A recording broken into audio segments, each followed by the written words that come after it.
For those of you who are here, welcome to the Tory Burch Foundation Small Business Webinar Series. My name is Sahara Lake and I'm the Programs Manager with the Foundation. Welcome to another really exciting webinar from us. Before we get started, I want to thank our sponsor, Campaign Monitor, which is a global program email company. They're focused on email marketing, and we just want to thank them for making this series possible. And getting into today, I want to introduce Allison Taylor, who is the founder of Augur, which is a business design and strategy studio. And I love this. Her mission is to help women find validation, ease, freedom they deserve through their businesses. I think that's really empowering and great. So she assists other entrepreneurs as they adapt to face the challenges of building and scaling profitable and empowering businesses. And she helps particularly service-based businesses create timeless social media and digital marketing strategies. So we're really excited to have Allison here today to lead us through a workshop on creating a business model that centers social impact, time management, and productivity. So she'll lead us through a bit of a workshop today, and then she will be doing a live demo session with Sally King McBride, who's actually one of our fellows. And so we're really excited for that. And then after the demo session, we'll have a bit of time for Q&A. So while you're watching the workshop or you're watching the live demo, please be sure to put your questions in the Q&A box. And me and my team will be managing and making sure we get to as many questions as possible at the end. But with that, Allison, over to you and welcome. And thank you for joining us.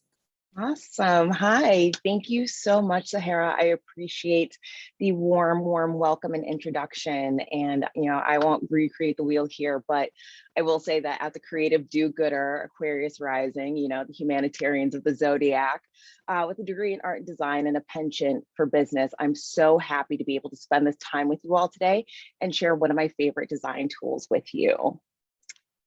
So we're going to go ahead and get started with a short presentation. All right, everyone can see my screen just fine? Perfect. All right. So I'm here today to challenge a pretty solid misconception out in the world that in the business world, that doing good or mission-driven work has to be relegated to charities, NGOs, or the nonprofit industrial complex. There are plenty of opportunities to do good and mission-driven work within a space that's centered on positive social impact and building deep intentionality. I personally focus on doing for-profit social enterprise, which centers people and planet, working on a triple bottom line, which is people, planet, and profit, because without the first two, you don't get the last one. So some of the models of doing good that we're familiar with are for-profit entities. Those are most of the businesses that you're going to come into contact with. They're one that just operates with the goal of making money at the end of the day. You come across a lot of nonprofits when I think we traditionally hear about doing more good, or if we think about social enterprise. And those are organizations whose mission and purpose is to drive further a social cause and provide a public benefit. And they get that through their tax status as well. And the monies that they take from their activities go straight back into the mission that they are doing and furthering that specific cause. Now, we come up across not-for-profit entities, and those are organizations that exist to simply, exist. So you might see more clubs, organizations there that exist for the benefit of their members and may not have a social good, but sometimes you will also see that added in there. Allison, I hate to interrupt, but the screen is looking a bit grainy for me and some others. Do you mind unsharing and then resharing, and let's see if we can just make sure that your really nice slides are clear for everyone to see. Yes. Let me give that a re-go. All right. Oh, here we go. Better? Yes, much better. Wonderful. Amazing. Wonderful. Thank you. You're very welcome. All right. So as we're going through this, I really want to start to talk about, oh, no, I skipped a slide. There we go. So the way that the values are and the way that our cultures are, our values are shifting our culture. People are spending with their values. They're putting their money where their mouth is what I always like to say. So as I was looking up and doing some research for some stats, a spicy hook to get you all in here, I found one from Cone Communications in 2017 that stated 7 in 10 Americans think that companies have the obligation to take actions to improve issues that aren't necessarily related to or relevant to their everyday businesses. And within that, a whopping 87% of consumers make purchases because a company advocated for an issue that they care about, while simultaneously another 76% refuse to purchase a company's products or services when they were in support of an issue that directly opposed that person's beliefs. We've seen it happen all the time. We see a lot of different boycotts here and there in different environmental sectors, in different businesses and spaces for a lot of issues. And so knowing that people are starting to move that way and make those shifts, we have to go forth and really meet them where they're going to be. We're meeting them where the culture is. So people are putting their money where their values and mouths are, and then business owners and teams are going to have to meet their consumers and their culture where it's going, not just where it's at right now, but where are we going? And how will you know? Always stay curious, right? You shouldn't be working from a vacuum of assumptions, your thoughts on what somebody else is doing. Always be asking questions, and start asking even better questions to the right people when you're thinking about your customers, when you're thinking about your partners that you might be working with, or even the investments that you might be making. One of my favorite books on the topic is Just Enough Research by Erica Hall.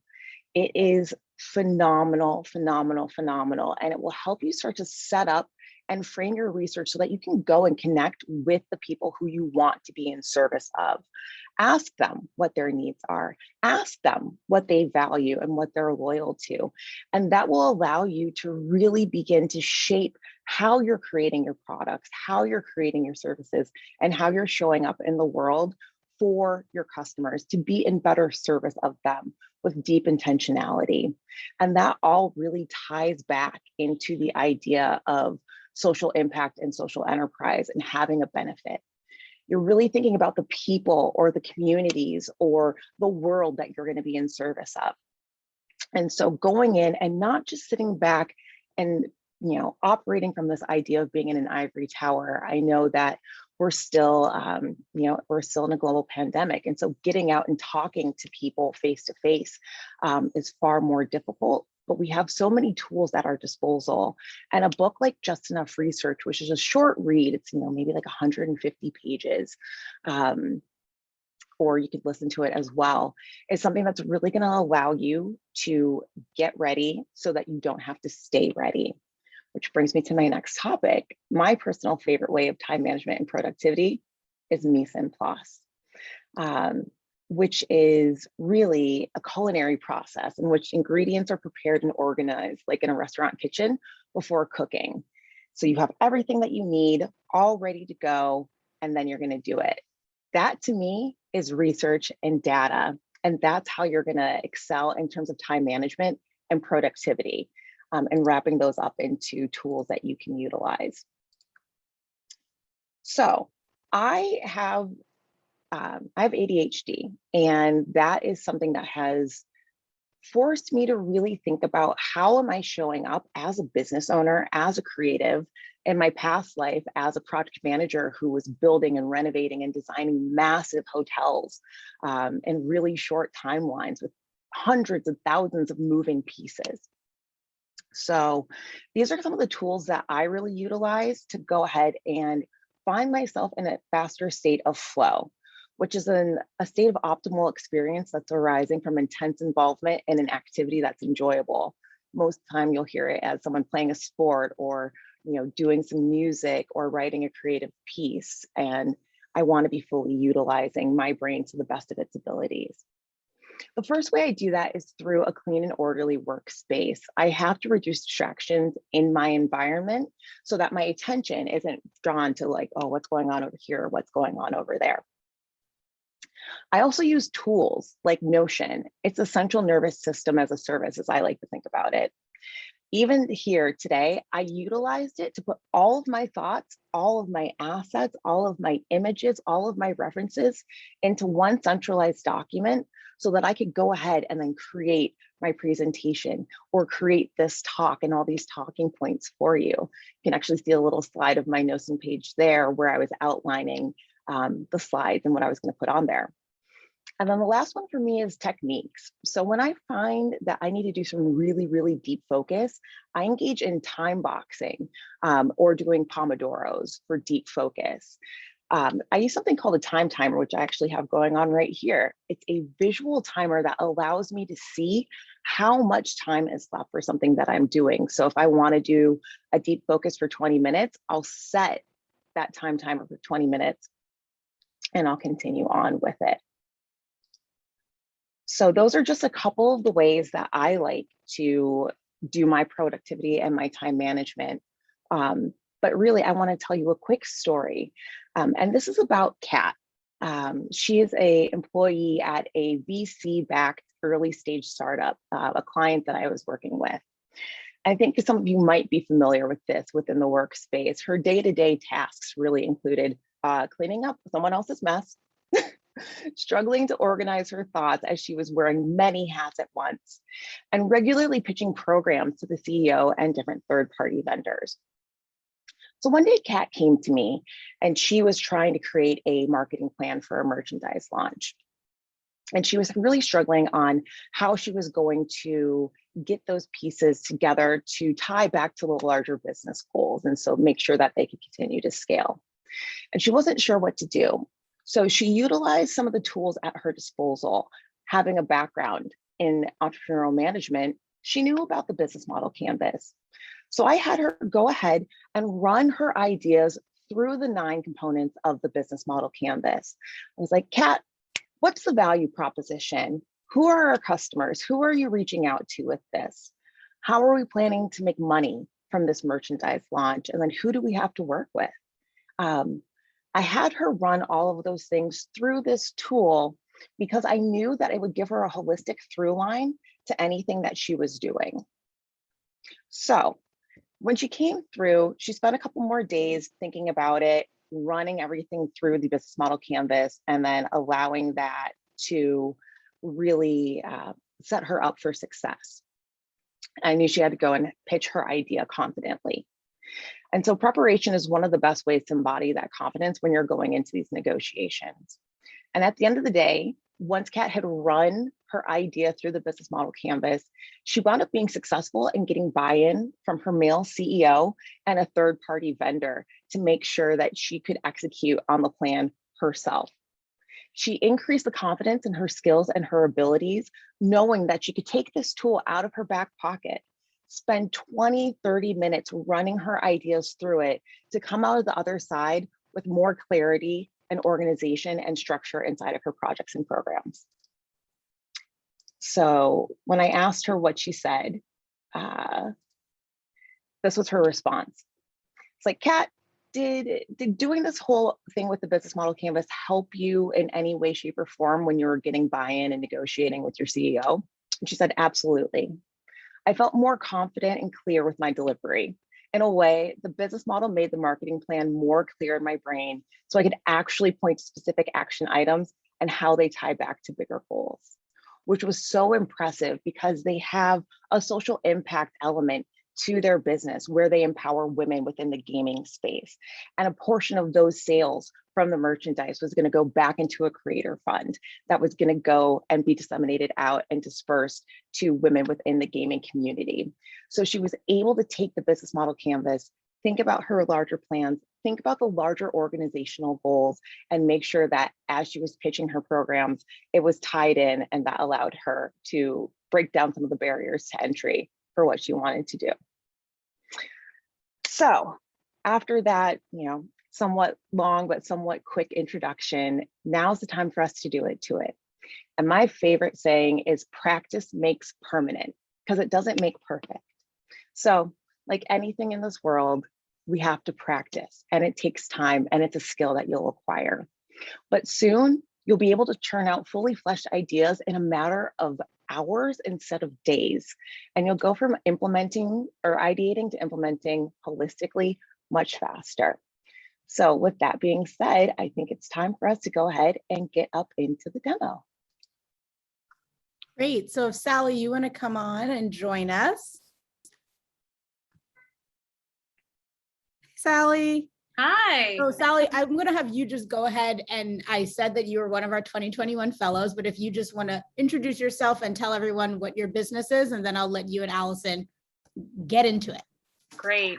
I'm Sally King McBride, and I am the founder of The Letter Nest, a brand of educational alphabet art for children and families that draws upon my professional training in both fine art as a watercolorist and art history, having worked at the Met for just over 10 years. The Letter Nest is sold direct to consumer with Maisonette and at a number of retail shops across the country. And I've so enjoyed being a fellow. One of the best parts about it is, of course, the access it affords me to experts like Allison. So thanks so much for having me. Awesome. Thanks for being here, Sally. Sally and I had an opportunity to meet one another last week and actually go through roughly the same timeline of the demo that we're going to do today.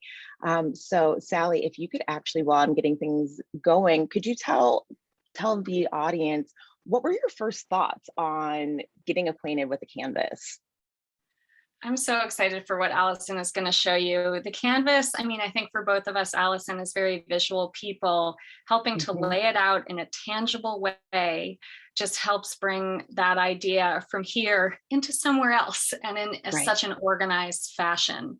I thought the video was really helpful to explain it. But I think having that visual memory of it too has held me accountable, a few days hence to really stick with that idea and to think about what my next actions will be to get there. Awesome. Oh, that's so exciting. That's so exciting. Well, I have a brief video for you all. This is an introduction to the business model canvas, a little explainer video by the company Strategizer, who created this. It was actually Alex Osterwalder and Yves Pervotsky in 2011. So the canvas is about 10 years old, and there are several derivatives that have been made of it, but they do such a nice job explaining it. I figured I would go ahead and let them do what they do best.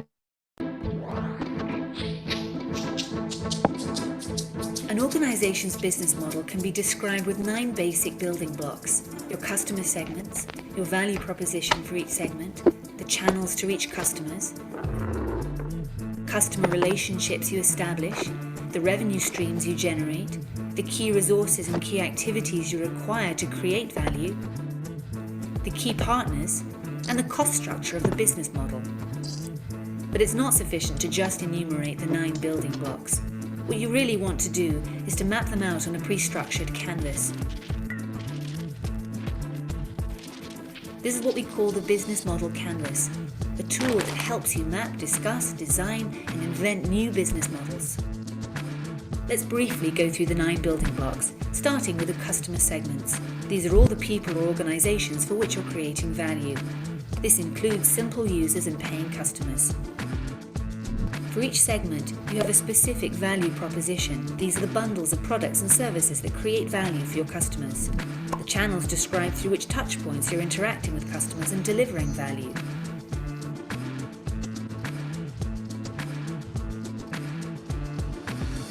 The customer relationships outline the type of relationship you're establishing with your customers. The revenue streams make clear how and through which pricing mechanisms your business model is capturing value. Then you need to describe the infrastructure to create, deliver, and capture value. The key resources show which assets are indispensable in your business model.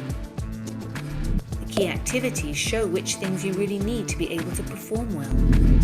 The key partners show who can help you leverage your business model, since you won't own all key resources yourself, nor will you perform all key activities. Then once you understand your business model's infrastructure, you'll also have an idea of its cost structure. So with the business model canvas, you can map out your entire business model in one image. This works for startup entrepreneurs just as well as for the most senior executives. All right.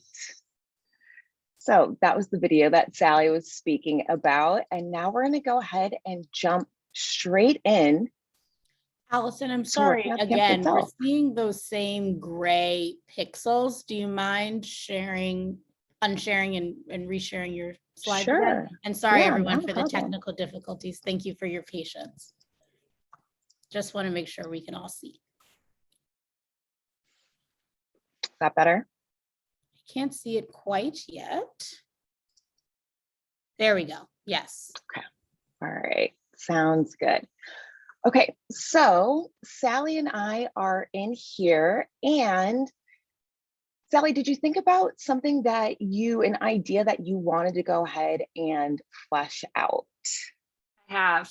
The core offering of the Letter Nest is currently fine art prints. They're offered unframed or framed. They're all made here in the United States, and they originate from my original watercolor artwork, which becomes digitized.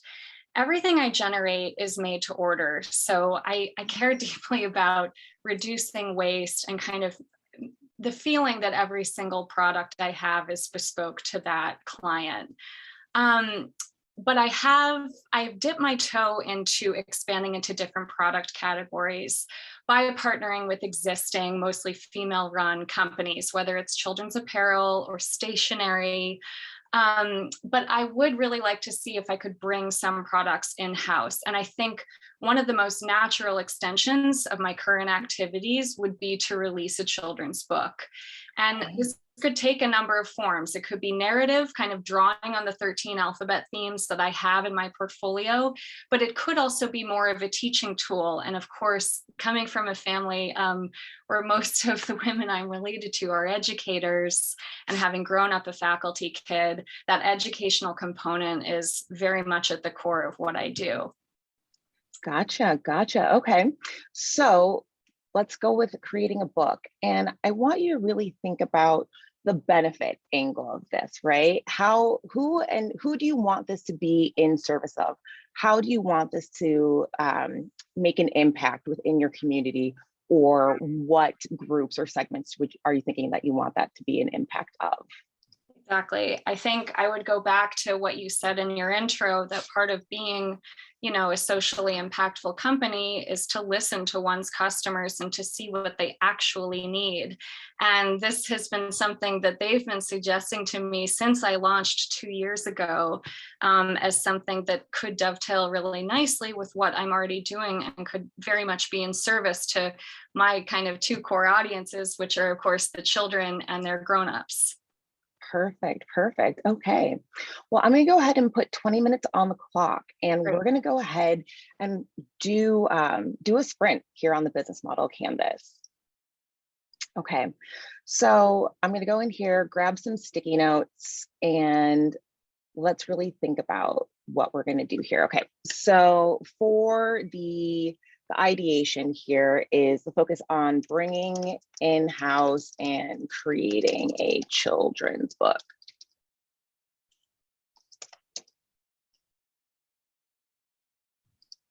All right. So Sally, who would you say within this, who are the different customer segments for your children's book? Let's zero in on early readers. So I would put that anywhere between, I guess, ages 3 to 8 seems like a good net to cast. And those are the ages of my sons generally. So let's start there. Okay. And so with that early readers age 3 to 8, are we thinking that this is native English speaking individuals? Like, how far down are we going into what you want to make your book? Are you thinking about translating it into different languages potentially, or how are you thinking about that? I love that you mentioned that. We would begin in English, but then certainly there's so much potential to translate into any number of languages. Fantastic. Okay. So we've got your early readers age 3 to 8. I'm assuming this is a, gender non-specific, open to any and everybody book. Perfect. So I think there's that, but then there has to be another customer segment. I don't know how many of these early readers age 3 to 8 have bank accounts or, know how to order books and get titles online. So who else might we be looking at here with this? It's certainly the grownups, and I cast that net much more widely than just parents. Some of my best existing customers are the aunts, the grandmothers, the godfathers. It's wonderful. We all have a connection to a child. Absolutely. So this is like the community, Mhm. the child, right? The child or the children. So I know that I spend a lot of time, I'm an aunt, I buy books for my nephews or friends who have had, children recently or as they grow. So absolutely, I think that's a wonderful, wonderful possibility if we're looking at these customer segments. Okay, so where would you like to go from here? The beauty about this canvas is that you can actually start from anywhere. You don't have to start at the customer segments because each one of these pieces will tie back into another one. So where would you like to head over to? I think let's get into key activities. Okay, all right. So we've got key activities, and what do you think that these are going to be for all of this work, right? Like from the start, what do you think you have to do? I think it's initially developing the idea. And for me, that always requires a great deal of listening and polling my current audience to see kind of what they're thinking about, what they want. And I think too, just given, there are plenty of alphabet books out there, just like there's plenty of alphabet art, but offering my unique spin on this and kind of paying forward this really excellent education I've received, I wonder if there is the potential to tease out an art lesson within the book. Last winter, I developed a Zoom series of children's art classes where we would start with a letter and kind of draw an object around it as kind of a how-to. So that's the long-winded answer where I begin. Well, I think that's fantastic. There's no reason that it couldn't necessarily have both elements, right? Like, could there be an accompaniment that is the art lesson, but then how would you want to execute on that? Is this something that would be a recorded video series that you might have where people can access it at any time on demand? Or would this maybe be, is there an event that ties to a book launch where within that part of your lead up campaign or your lead up strategy is that you're thinking about, we're doing a series of art classes, or you buy the book and you can come into the series that we do, or if it's already existing. So starting to think about what those elements are at the very beginning rather than further down the line.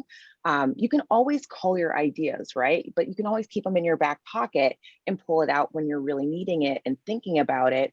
But if you want to have this art class tied into it, how would you want to potentially do that to start, knowing that we can scale this?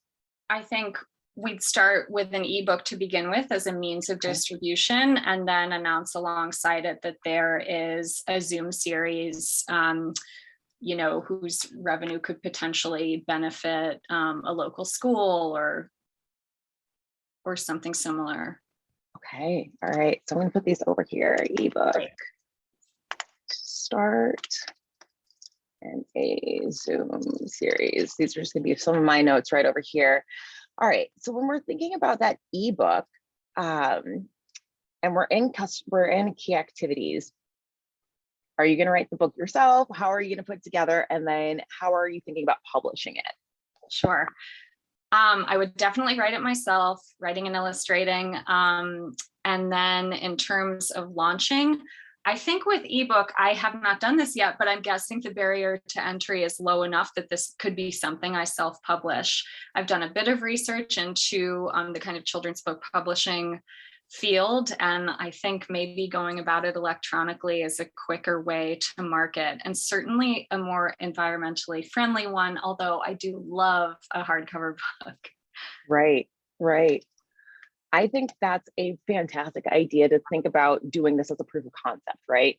Where you're doing the illustration work, you're doing the writing, you're doing the editing, and then you go ahead and you can look at a couple of different self-publishing platforms, right? There's Amazon, there's different types of ebooks. I've never published anything yet, but I know that there's a lot of different avenues out there that you could look at that are hosting services that might also then give you the opportunity someday to even do, an audiobook if you really want to start thinking about even deeper accessibility or potentially an accompaniment that goes with that ebook in terms of maybe pronunciation or other ideas or other ways that you can really, really make an even greater impact with your book down the line. Great. So I love that. Okay, so self-publishing. If you're also doing that, what else do you think that you would have to do on a self-published title to really get that information out? Well, that probably leads us into marketing, and I'm just zeroing in. Would that be under channels, Allison? So channels, close. That is, we're going to talk about marketing under our channels, and Okay. it's going to hit in a couple different areas. So I'd say, your key activities are definitely going to be marketing and promotion. And if we're talking about the channels for marketing and promotion, how are you planning on doing that? Would you look at channels that you own, like maybe your website, or what are the ways that you go about that currently? And then how would you want to maybe expand that, knowing that you're going to be moving into a, publishing? I would definitely begin with my existing audiences. Primarily the website, my Instagram, my email list, and Pinterest. But just thinking in a more creative way, I mean, certainly utilizing my local community. I'm in New York City. My sons attend our local public school. I think there are a lot of ways to get the word out. I mean, the Mom Text Network is very strong. Oh, good. It's going up there. It is. It absolutely is. 100%. 100%. And I have hired outside help for PR. I think that's a nice way to do it for a certain product. I'm not sure if this is the one. I don't know that this needs to be a big media splash if the goal really is to get it into the hands of early readers. Right. Okay. So maybe the first goal is getting it into the hands of those grownups for those early readers. And you're going to go and you're going to create these metrics, right? As you're building it, you're going to create this success criteria, potentially failure criteria, which is going to let you know when you're going out, what is that number? What is that threshold that you will consider a launch or an initiative, any kind of success? So you're going to want to think about that. How many books sold? How many downloads? Is that a revenue? How much revenue that you're going to create? Anything like that. Okay. So you've brought up a couple really wonderful other notes within this marketing space and how they travel across all of that. So within your network, you've got other parents, right? Other grownups, other adults that you're going to work with. And you also have this as a relationship on how you're going to be interacting with folks, right? That Mom Text Network. Yep. Perfect. There we go. Okay, so we're going to think about that Mom Text Network as the way that you're going to have these relationships with your customers. Now, you can have an automated relationship where it's totally hands-off. You're not answering any emails or you're not fielding any phone calls. It might be a chat widget on your site. It might be an FAQ list as you're signing up or something of that nature.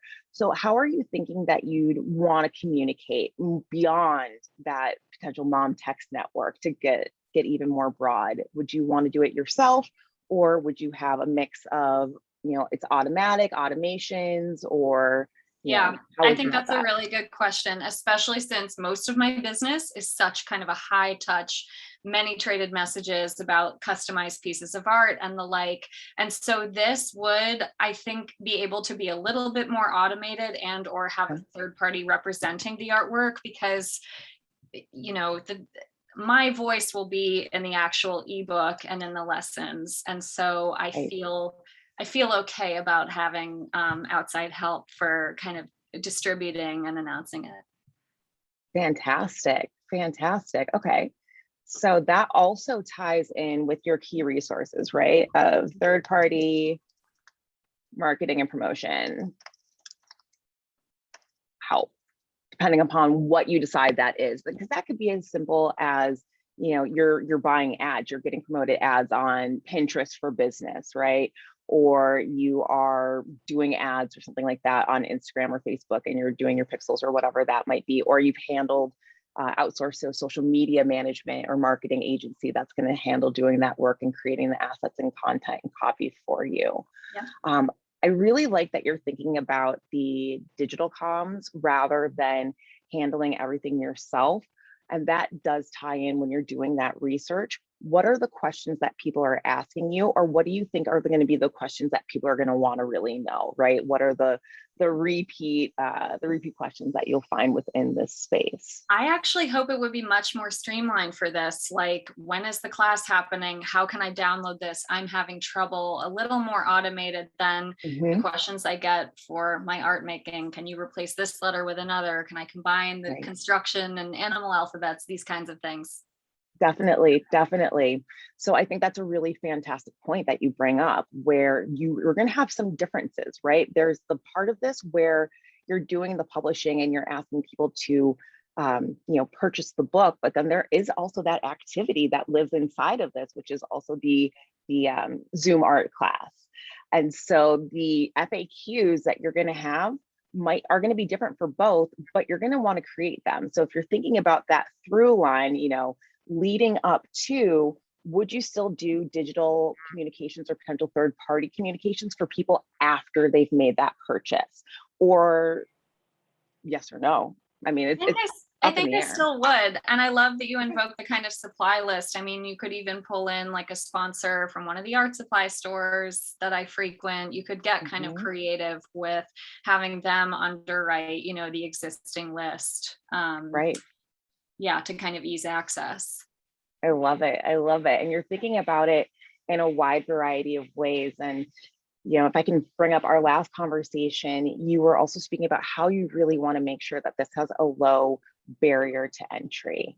And something that we haven't touched on yet is the value proposition, and really that deep value that you're bringing to both those early readers as well as to the grown-ups, that community of the children. So if you don't mind, I'd love to touch on there while we've got just under 6 minutes left for this quick sprint that we're doing on the canvas. Great. So for the children, it's the delight that they experience participating in a class, and it's, making letters really fun and accessible and visual and tangible, and that they'll actually be participating themselves.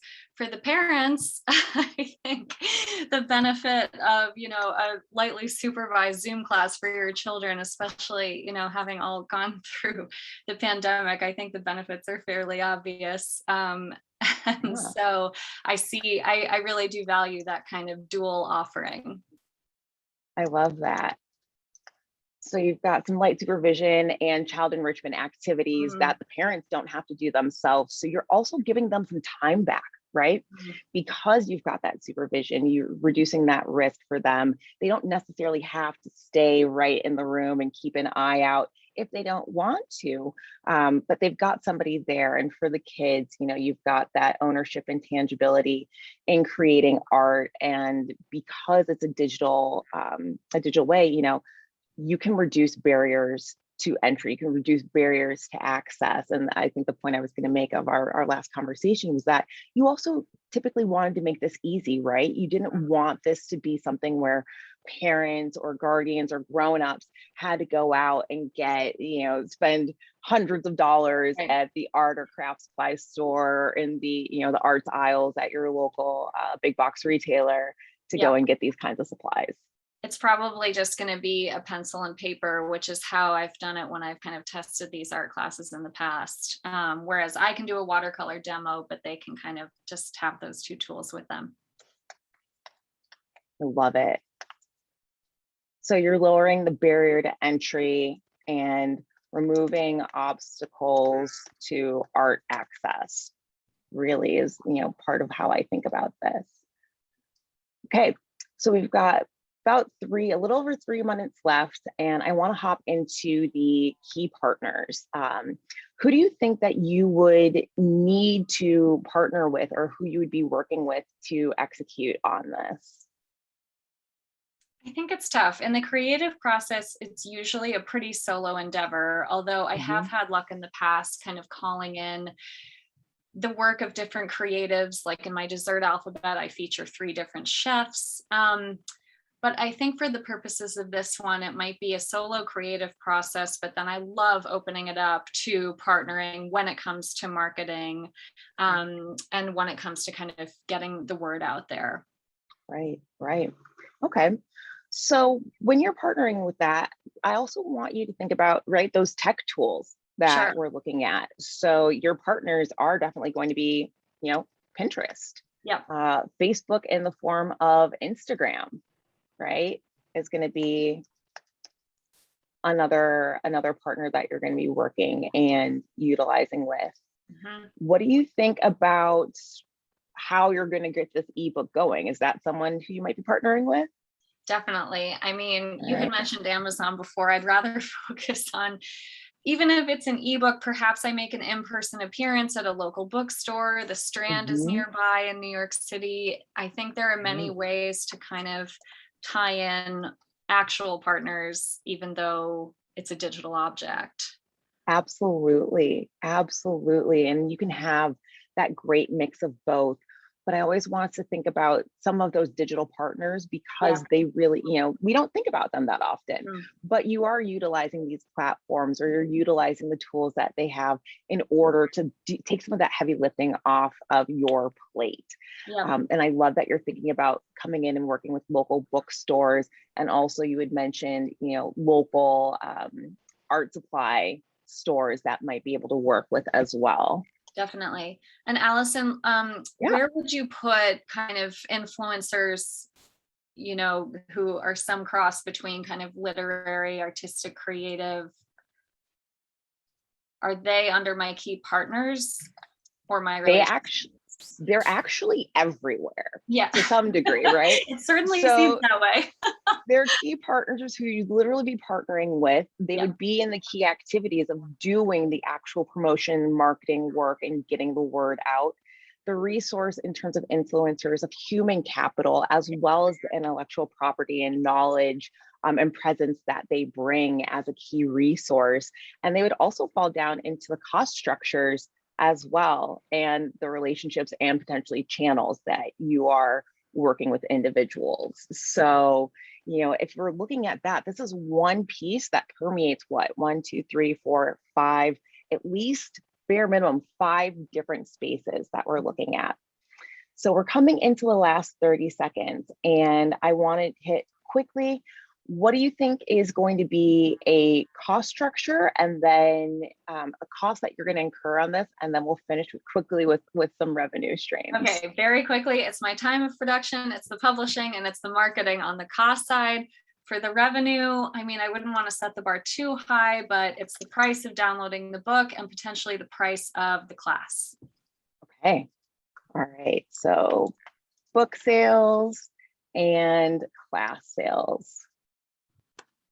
Okay. All right. Well, in 20 minutes, we were able to take this idea of creating a children's book and bringing that work in-house with a Zoom art series. And we've just fleshed out super, super, super high level in 20 minutes, that concept with so much more opportunity to really dive into developing it and fleshing it out so much further. Thank you so much, Sally. How was that? Thank you so much. Excellent. I feel totally energized. Thank you so much. Good. You're welcome. You're welcome. And thank you all. Yeah, that was great, you guys. Thank you so much.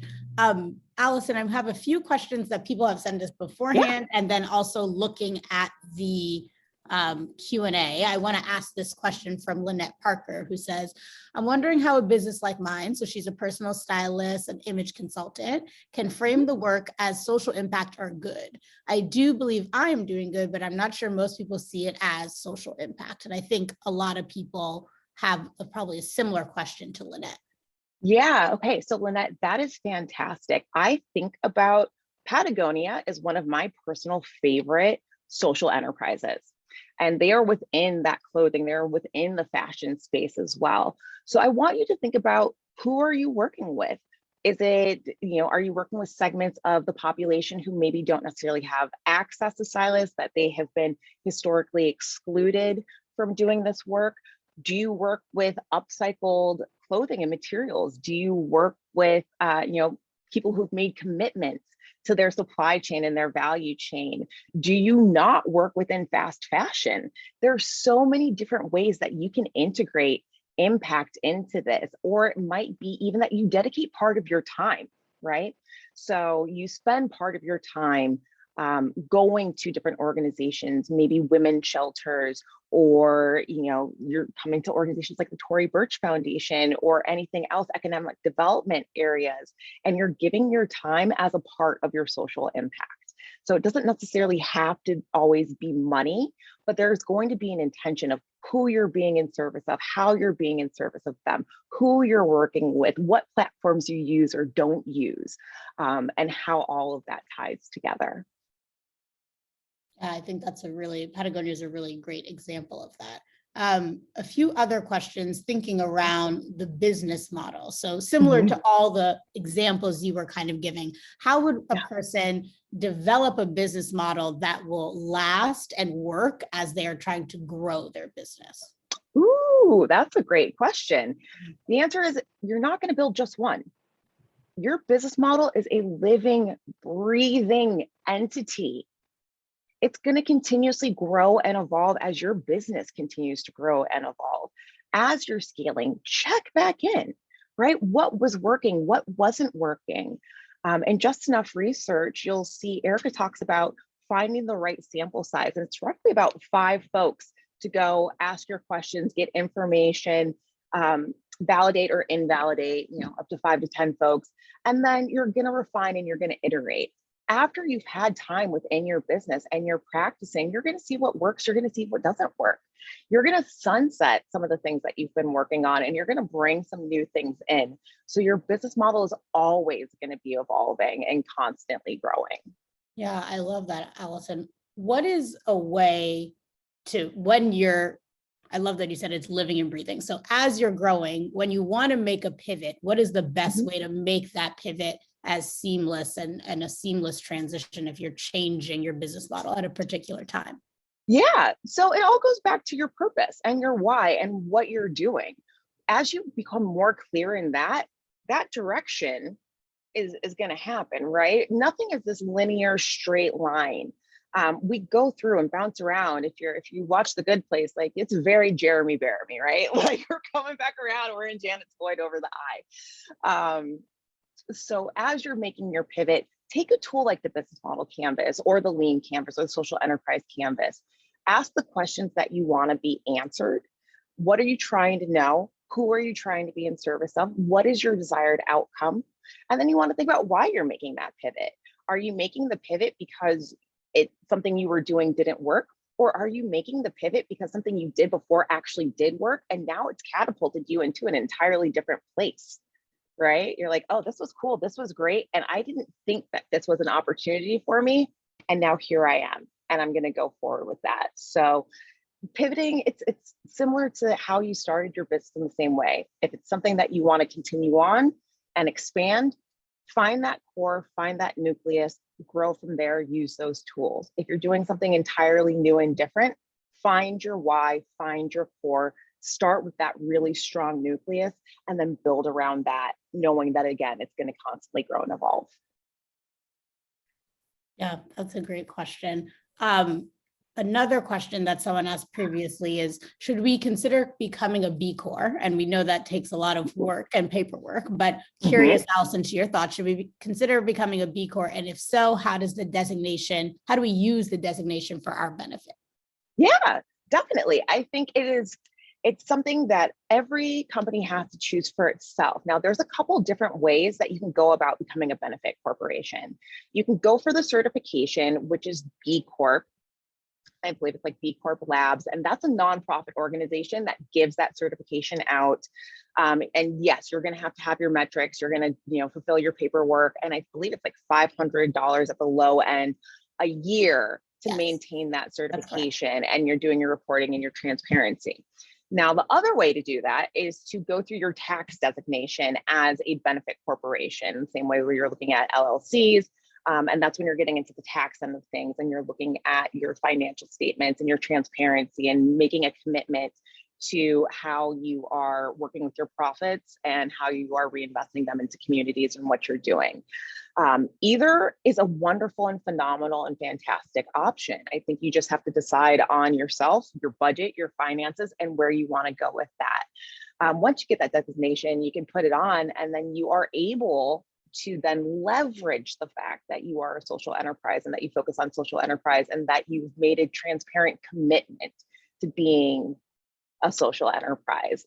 So I'm actually in the business or in the works of doing the paperwork to go for B Corps. That I've been around for a little under 3 years and doing the work and keeping the numbers and the metrics and the impact and everything. I'm just using it to say like, hey, I'm making a commitment to this. That's how I'm showing people that I have that commitment.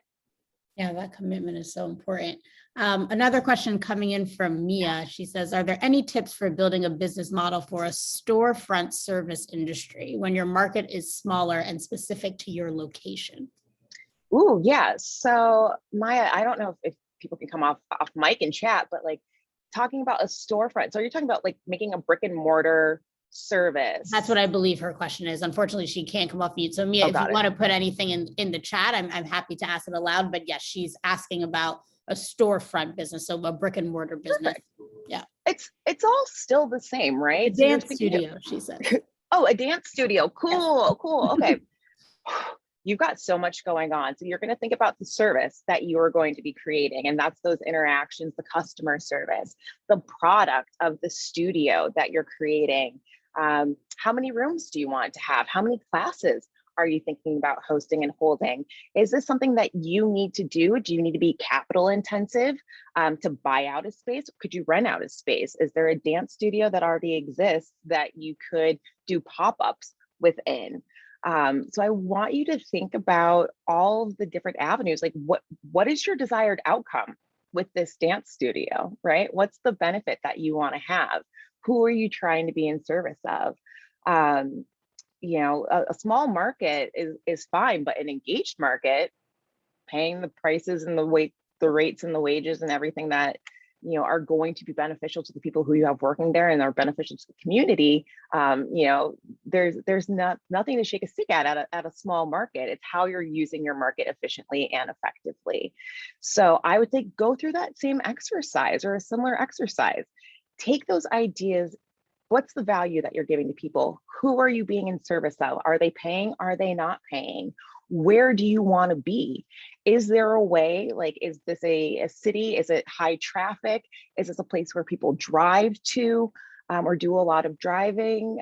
You're going to have to do a lot of market research. And I'm sorry that I can't, so deeply answer your question because there's a lot of moving pieces, but I think you start, right? You start mapping out the high level components of what you want to do and what you want to get out of it and the outcomes that you want to have for the people that you're being in service of, and go from there, and always like check your finances.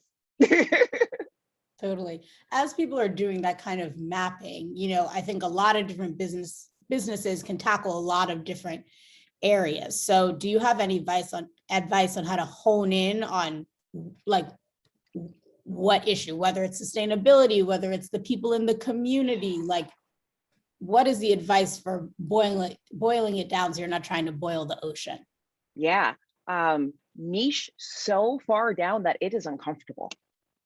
When you start, I want you to think that like, oh, I've niched so far that I will never be in service of another person ever again. That's not true. What it means is you are so hyper focused on the person and people or item or industry that you want to be focused on, that you're becoming the expert in that, and you will allow that to grow as you continue to grow, right? Like I have people come to me and I do business design and strategy. It's also a project manager. You guys, I can build literal buildings. I can do architectural drawings. I can do ADA code compliance. I can do so many different things. I can be a part of a team that produces a 25,000 person conference. These are all things that I've done. but I don't tell you about that, right? Like, I don't have to give you the kitchen sink. You're going to come to me because you want to know about business models and strategy and design. And then you'll see everything else that is available to you, or that it opens up and I can talk about, making art or doing illustrations or, all of that other stuff. But this is what I want to be known for. This is what I want to be helpful for. So that's that niche, right? Like, I work with creative freelancers, consultants, early stage startups, and teams. And you go from there. So I think, yeah, get uncomfortable. You can't be for everybody, because then you're not for anybody. Right, exactly. Last question. If people only take away one thing from what you shared with them today, what is the one thing you would want them to take away? That's a really good question. The one thing that I really want people to take away is do your research. Research never stops. Research never ends. Research is not just a chunk of something that you do at the very beginning of any sort of output.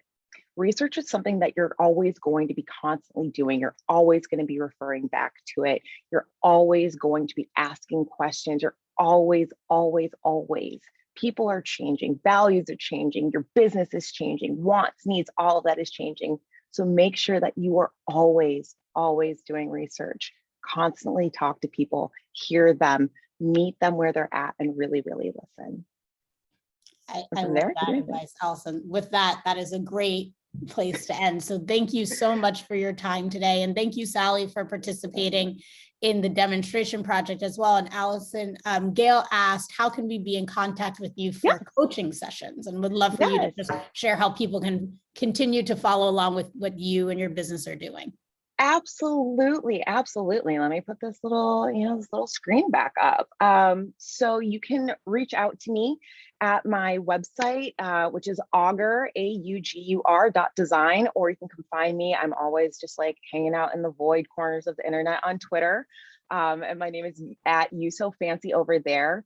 But I would also really like to extend a special thank you to everybody for coming today. And